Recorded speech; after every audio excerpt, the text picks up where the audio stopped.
E aí pessoal, tudo bem? Tranquilo? Estamos aí para mais uma aula de matemática. Hoje, iniciando a apostila 2, frente D, tá? Aula 3. E a gente vai falar sobre geometria plana, tá? Então, para começo de história, a gente vai trabalhar com talvez o elemento básico, né, da geometria plana, que é ângulo. O que é um ângulo? Né? Ângulo é uma região, né, uma região do espaço delimitada, uma região do plano delimitada por duas semirretas. Tá? Essas semirretas se originam no mesmo ponto. Né? Lembra que a diferença de reta para semirreta e para segmento de reta, né, é porque a reta é infinita nos dois sentidos. O segmento de reta é limitado, né? Então ele começa num ponto e termina no outro. E a semirreta tem início e não tem fim, é infinita, né? Então, quando a partir de um mesmo vértice partem duas semirretas, essas semirretas formam duas regiões, né? Essas regiões são chamadas de ângulos, tá bom?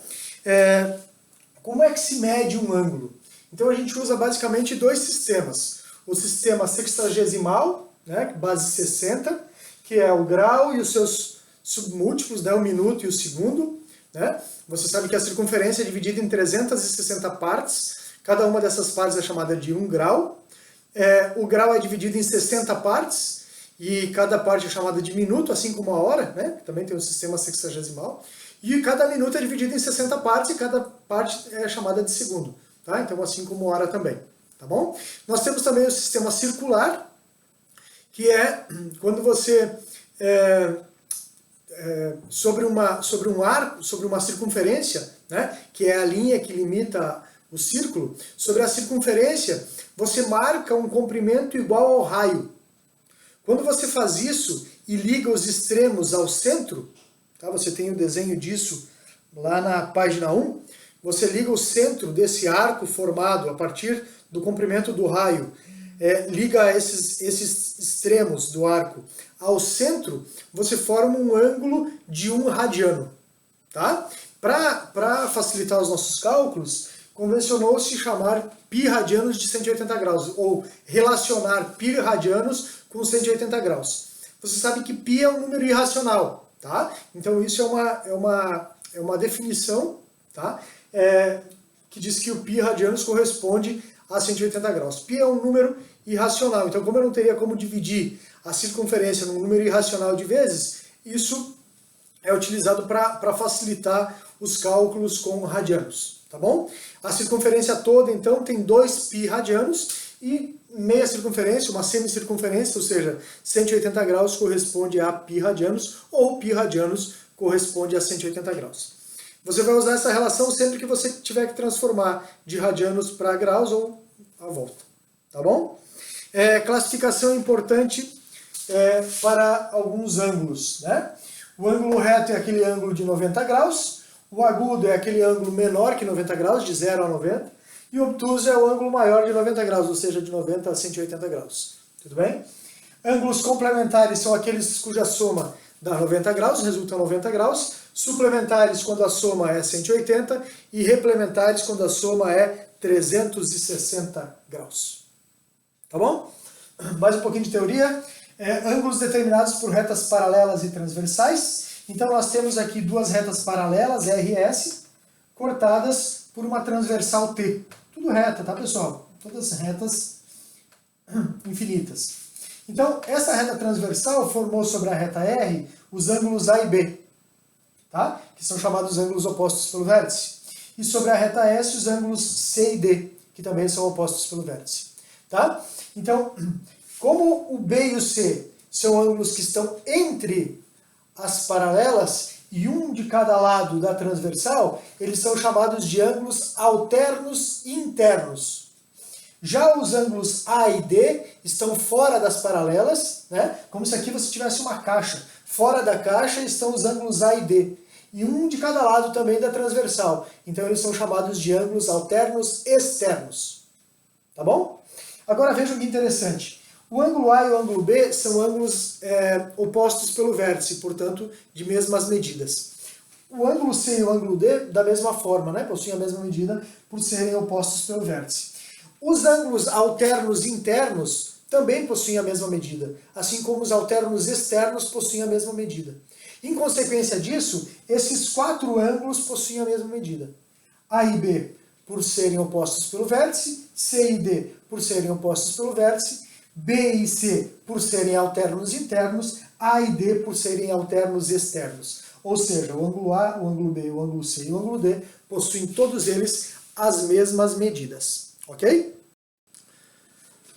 Dando continuidade, então, galera, nós temos aí na página 3 o exercício 1 nas situações para resolver, exercício de sala. O exercício da FUVEST diz assim: na figura, as retas R e S são paralelas. O ângulo 1 mede 45 graus e o ângulo 2 mede 55 graus. E ele quer a medida em graus do ângulo 3. Tá? Então, aqui você tem a reta R e aqui a reta S. Tá? Ele falou que esse ângulo 1 vale 45 graus e esse ângulo 2 mede 55 graus. Ele quer saber qual a medida do ângulo 3. Tá?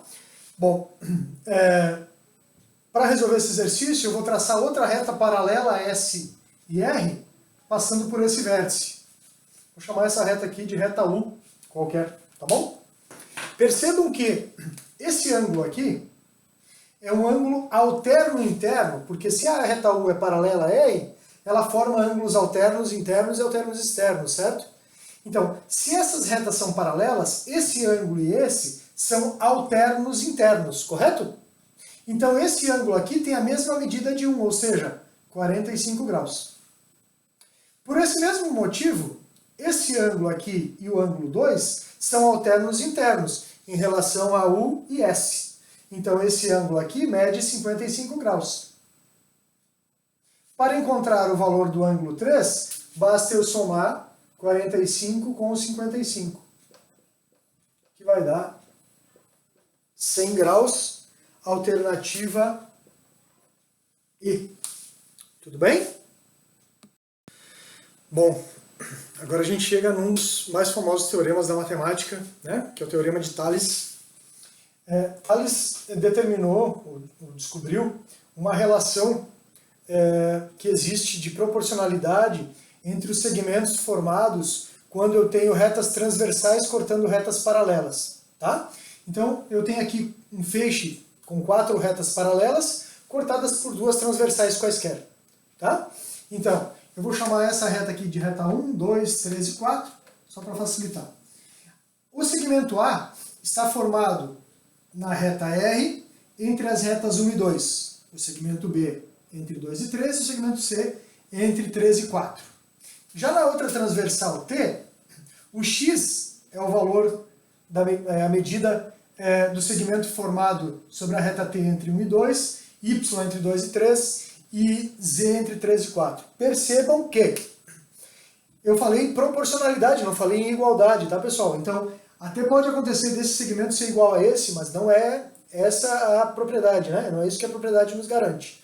Tá? Ela garante que, se eu escrever uma fração de segmentos da reta R sobre segmentos da reta T, isso vai valer para quaisquer segmentos aqui, né? Desde que entre as mesmas paralelas. Então eu posso escrever assim, ó, A sobre X é igual a B sobre Y e é igual a C sobre Z. Ok? Essa igualdade permanece se eu pegar todo esse segmento e todo aquele. Por exemplo, eu posso escrever A mais B sobre X mais Y. Ou poderia escrever A mais B mais C sobre X mais Y mais Z. Ou poderia pegar só esse segmento aqui, B mais C, sobre Y mais Z. Tá? Isso é o que afirma o teorema de Thales. Então, galera, agora vamos falar um pouquinho sobre soma das medidas dos ângulos de um triângulo. Tá? Todo mundo sabe que a soma dos ângulos internos de um triângulo é 180 graus e a soma dos ângulos externos é 360. Mas agora a gente consegue provar isso, demonstrar isso, né? Olha só, eu tenho aqui um triângulo qualquer com ângulos internos A, B e C, tá bom? Percebam que eu tracei uma reta paralela à reta base, tá? Vou chamar essa reta de reta R, e a reta base era a reta S, né? Reta base, ou seja, a reta de base de um dos lados desse triângulo. Eu poderia ter usado esse lado ou esse lado, enfim, tá? Se essas retas são retas paralelas, esse ângulo e esse são alternos internos, correto? Ou seja, esse ângulo aqui mede C. Pelo mesmo motivo, esse ângulo e esse são alternos internos. Então eles têm a mesma medida, esse ângulo mede B. Agora pergunto, quanto mede todo esse ângulo? Quanto mede tudo isso aqui, galera? Não mede 180 graus? Sim ou não? Então, o ângulo A, somado com o ângulo B e com o ângulo C, vai dar 180 graus. Que é a soma dos ângulos internos do triângulo. A mais B mais C. Beleza? Tudo bem? Agora, ângulos externos. Você lembra como é que determina o ângulo externo, né? Prolonga um dos lados, por exemplo, prolonga esse lado aqui. Esse aqui é o externo do A. Então, vou chamar ele de AEzinho de externo. Tá? Prolonga qualquer um dos lados. Pode ser esse aqui ou esse, tanto faz. Esse aqui vai ser o externo do C. Então, eu vou chamar de C externo. E prolonga esse ou esse, tanto faz, para achar o externo do B. Vou chamar de B externo. Tudo bem? Tranquilo? Você sabe que a soma de B com o seu externo, de A com o seu externo e de C com o seu externo vai dar 180 graus. Confere? Então, se eu escrever A mais A externo, mais B externo, mais C externo, isso é igual a 180 mais 180 mais 180, ou seja, 540 graus, né? 3 vezes 180, tá? Porque A mais o seu externo dá 180, B mais o seu externo dá 180 e C mais o seu externo também dá 180 graus. Tudo bem? Então veja, se eu separar agora os internos dos externos,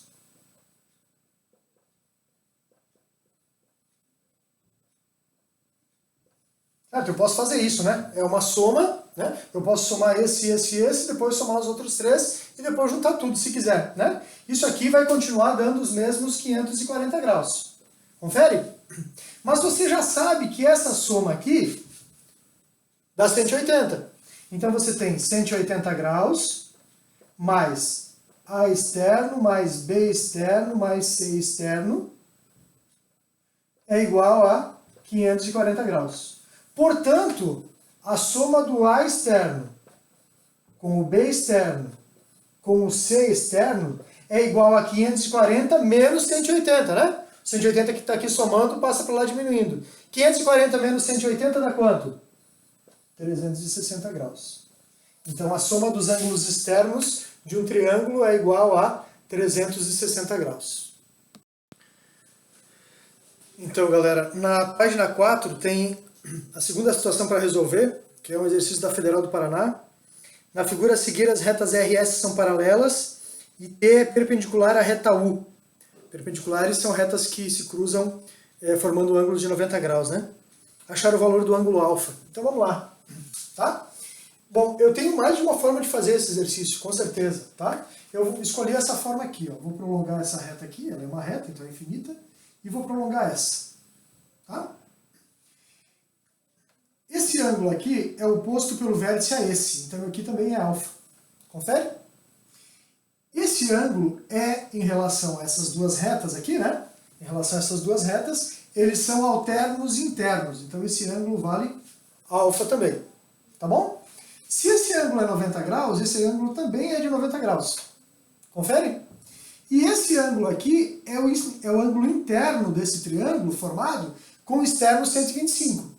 Tá? Então, se eu chamar esse ângulo aqui de ângulo θ, por exemplo, eu tenho que ângulo θ somado com 125 graus, ou seja, o interno somado com o seu externo, tem que dar 180. Confere? Então, o θ vai ser 180 menos 125. 55 graus. Então eu sei que esse ângulo aqui vale 55 graus. Olhando para esse triângulo aqui agora, você tem três ângulos internos, onde você conhece dois deles. Alfa, 55 e 90. Tá? Se eu somar alfa com o θ, que é 55 graus, com 90, isso tem que dar 180 graus. Confere? Tá? Então o alfa vai ser igual a 180 menos 55 menos 90 graus. Tudo bem? Tranquilo?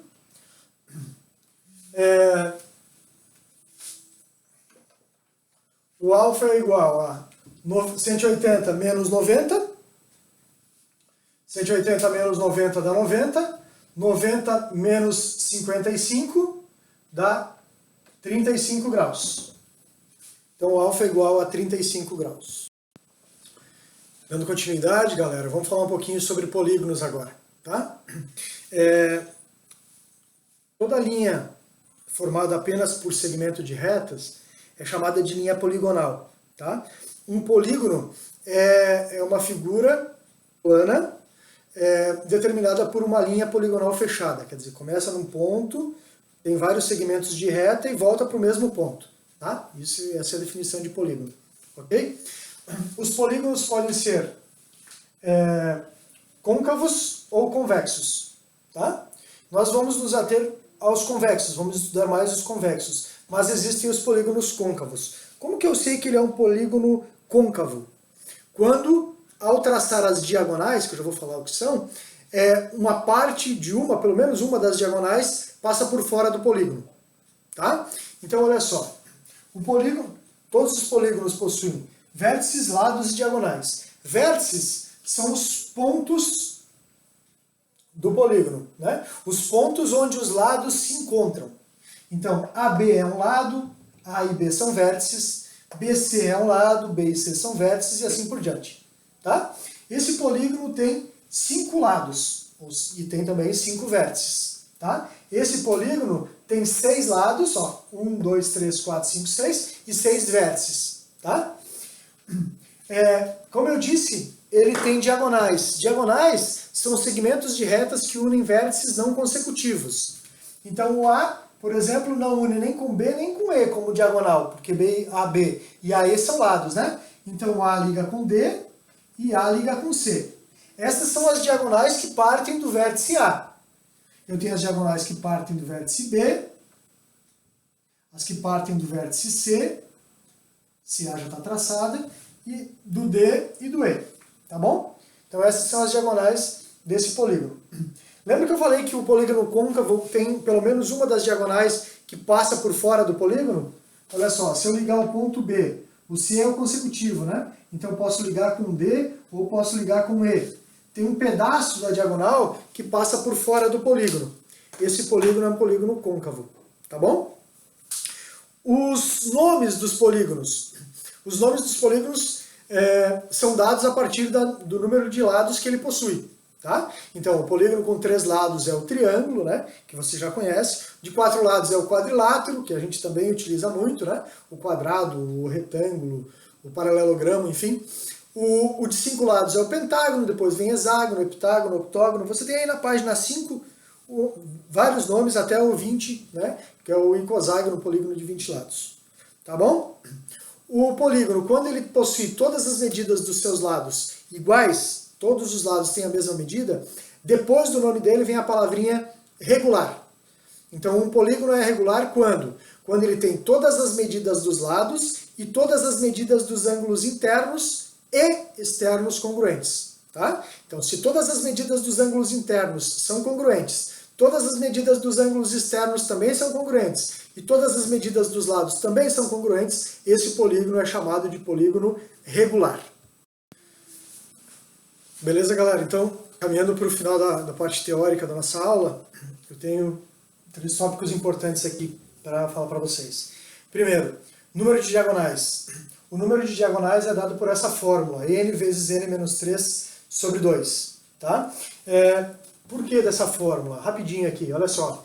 Vamos escolher qualquer um dos vértices aqui desse meu polígono. Eu peguei um polígono qualquer, no caso aqui um hexágono qualquer, tá? E vou escolher um dos vértices para traçar as diagonais a partir daquele vértice. Então, por exemplo, escolhi o vértice B. Vou traçar as diagonais a partir do vértice B. Do vértice B, parte diagonal para quem? Ou melhor, para quantos outros vértices? Percebam que não parte diagonal nem para ele mesmo, nem para os dois vizinhos, o A e o C. Tá? Então, é N menos 3. N é o número de vértices desse polígono, que é igual ao número de lados, né? Então, parte diagonal para N menos 3 vértices. Tá? Quantos vértices tem no total? 6. Menos ele, menos os dois vizinhos, 6 menos 3 dá 3. Tá? Então, vai partir diagonal para o vértice F, para o vértice E e para o vértice D. Tá? Como você tem isso? Para cada um dos vértices, de cada um dos N vértices partirão N menos 3 diagonais. Tá? Então, o número de vértices multiplicado por N menos 3 vai dar o total de diagonais. Só que eu preciso dividir por 2, por quê? Porque quando eu vou traçar as diagonais a partir de E, veja que eu não vou traçar de novo para B, porque a diagonal BE é a mesma diagonal EB. Tá? Para que eu não conte duas vezes essas diagonais, eu divido por 2. Tudo bem? Beleza? Agora, olha só. Como eu tracei N menos 3 diagonais, quantos triângulos eu formei? Vejam, eu tracei 3 diagonais. Formei 1, 2, 3, 4 triângulos. Se fosse um polígono em que eu tivesse traçado 5 diagonais, eu teria formado 6 triângulos, sempre um a mais. Tá? Então, se você tem N menos 3 diagonais e vai formar mais um triângulo, quanto é N menos 3 mais 1? É N menos 2. Certo? Então, você vai ter formado aí N menos 2 triângulos. Tá bom? N menos 2 triângulos vezes a soma dos ângulos internos de cada triângulo vai dar a fórmula para a soma dos ângulos internos de qualquer triângulo. Tá bom? Uma coisa importante, galera. Se o polígono for um polígono regular, todas as medidas dos ângulos serão congruentes. Então, para encontrar o AI, basta você pegar a soma e dividir por N. Tá? Se o polígono é um polígono regular, a medida de cada ângulo interno, AI, vai ser a soma deles dividido por N. Claro, se a soma de todos eles é SI e todos têm a mesma medida, basta dividir esse SI por N. Da mesma forma, na soma dos ângulos externos. A soma dos ângulos externos de qualquer polígono é 360. Para encontrar a medida de cada ângulo externo, basta dividir 360 por N. Ok? Lembra, a medida do ângulo interno somada com o ângulo externo no mesmo vértice, sempre vai dar quanto? 180 graus, né? Então vejam, se para calcular o ângulo externo é só fazer 360 sobre N, você tendo o N, você acha o ângulo externo rapidinho, sem precisar fazer muita conta. E tendo o ângulo externo, você acha o ângulo interno. Tudo bem? Tranquilo? Beleza. Eu vou fazer as atividades 3, 4 e 5 agora, da página 7, que são situações para resolver em sala. Vamos lá? Exercício 3 da PUC São Paulo. O valor de um ângulo interno do decágono regular é... Então, a primeira coisa, você tem que saber que o decágono é um polígono de 10 lados, né? Então, ele quer saber a medida do ângulo interno. Para calcular a medida do ângulo interno, o polígono é regular, eu vou calcular a soma e dividir por N. A soma é dada por N menos 2 vezes 180. Tá? Como o decágono tem 10 lados, o N vale 10. 10 menos 2 dá 8. 8 vezes 180 dividido por 10. 180 e 10 dá para cortar, né? Os zeros, fica 18 sobre 1. 8 vezes 18 dá 144 graus. Tudo bem? Outra forma de fazer. Eu poderia ter encontrado o ângulo externo. O ângulo externo não é 360 sobre N? Se N é 10, 360 sobre 10 dá 36 graus. Confere? Então o externo de cada ângulo do decágono é de 36 graus. Se a soma do interno com o externo é igual a 180, o ângulo interno vai ser 180 menos 36, que dá o mesmo 144. Tá? É um outro caminho para fazer. Lembra que eu falei? Sempre que você precisa do ângulo interno, é mais rápido. Acha o externo, que é só dividir 360 por n, e depois os ângulos são suplementares, né? A soma do interno com o externo dá 180, é rapidinho, tá? Isso, lógico, para polígono regular, tá bom? Exercício 4 da CAF daqui, diz que um polígono convexo possui um número de diagonais que é o triplo do número de lados. Quantos lados possui esse polígono? Tá? O número de diagonais é o triplo do número de lados. O número de diagonais é dado pela fórmula n vezes n menos 3 sobre 2. Ele disse que isso aqui é igual ao triplo do número de lados n. Então, isso aqui é 3n.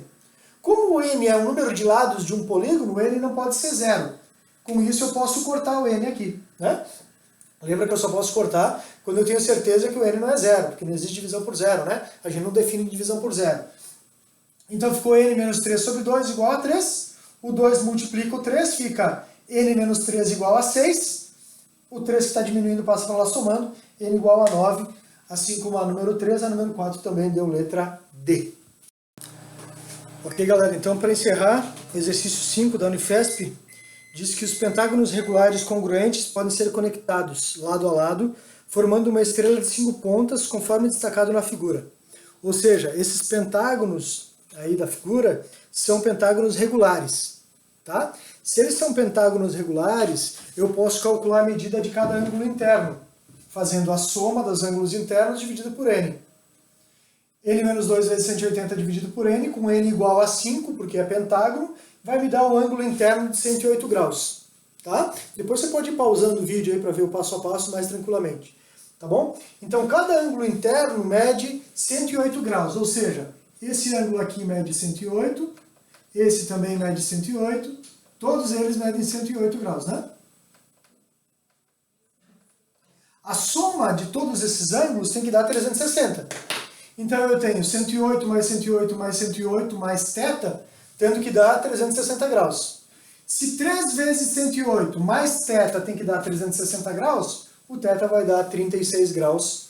Resposta letra D mais uma vez. Tá bom, galera? Muito bem, agora você tem aí os exercícios 1 a 20, tá? Das páginas 8 a 12, com gabarito aí, tá bom? E na sexta-feira eu estou à disposição para tirar dúvidas de vocês. Grande abraço, fiquem bem. Até mais.